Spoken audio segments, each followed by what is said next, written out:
Olá, aproveitando a oportunidade que nos foi dada pelo terceiro evento do Construtalk, eu venho aqui, Romerito, juntamente com meu amigo Arthur, minha dupla, falar um pouco sobre o nosso artigo que versa sobre o tema de mobilidade urbana. O nosso artigo ele tem como título Comer, Beber e Rezar, uma cidade de 15 minutos amazônica.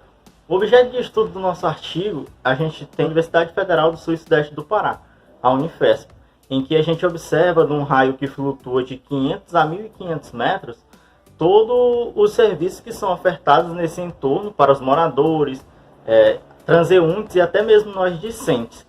A gente sabe que a população, de um modo geral, de todas as cidades, elas crescem de uma forma considerável no decorrer dos anos.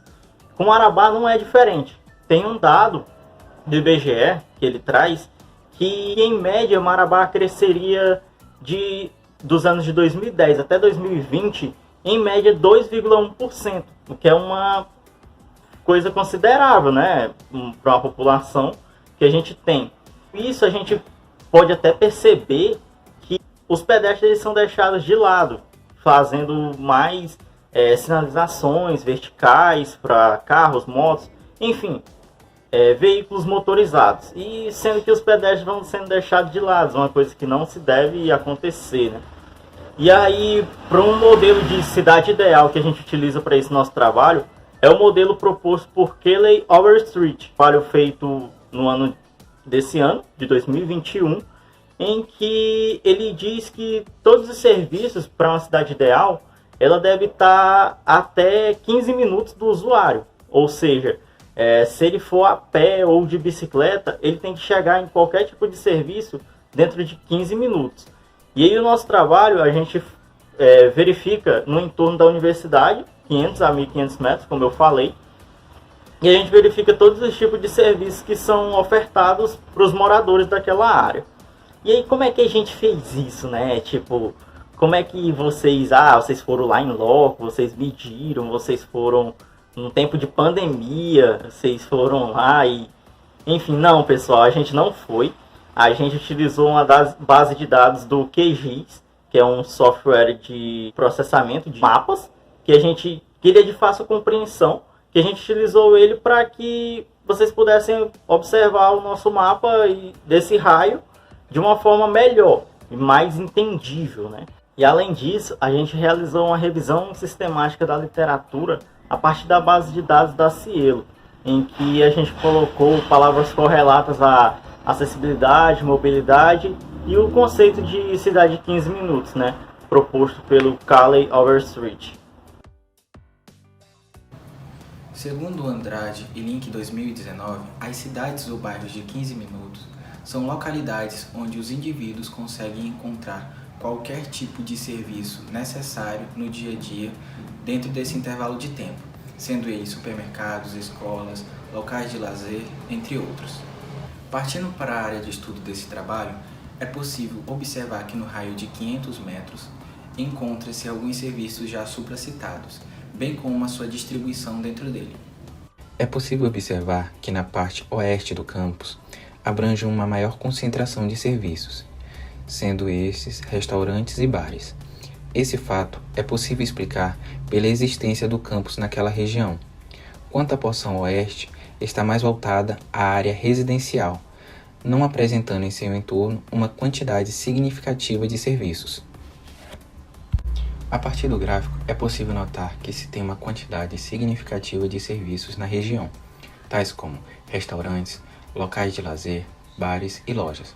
Voltando ao mapa, é possível perceber que tais serviços estão mal distribuídos dentro do raio de estudo, o que acaba dificultando e distanciando o acesso de uma maioria a esses serviços, sendo diferente para serviços como escolas, mercados e igrejas, que estão melhores distribuídos pelo mapa e, consequentemente, conseguem atender uma maior parcela da comunidade. Dando continuidade, agora com um raio de 1.500 metros, podemos observar a entrada de novos elementos no mapa, tais como a Delegacia da Mulher, farmácias, hospitais e casas lotéricas. A partir desse mapa, é possível notar uma significativa mudança quanto ao mapa anterior, como, por exemplo, um grande aumento de serviços prestados, além de uma melhor distribuição desses.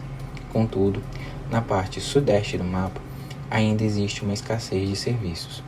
Por outro lado, a região sudoeste apresenta uma maior diversidade de serviços, principalmente os alimentícios, como pode ser observado no gráfico a seguir. Visto que, quando se aumenta a área de estudo, consequentemente se aumenta o número de estabelecimentos considerados essenciais aos residentes locais. Para este caso, verifica-se que os principais serviços encontrados nesse raio são de restaurantes, lojas, igrejas e mercados. Voltando ao mapa, podemos observar que estes, em sua maior parte, estão aglomerados em um curto espaço, que pode ser explicado devido a estarem distribuídos em áreas com maior concentração e circulação de pessoas, o que acarreta na comodidade dos residentes em ter acesso a esses serviços. Com as informações obtidas nos mapas e nos gráficos, foi possível observar que existe uma quantidade significativa de serviços espalhados no raio de 1.500 metros. Contudo, existe uma dificuldade de acessá-los,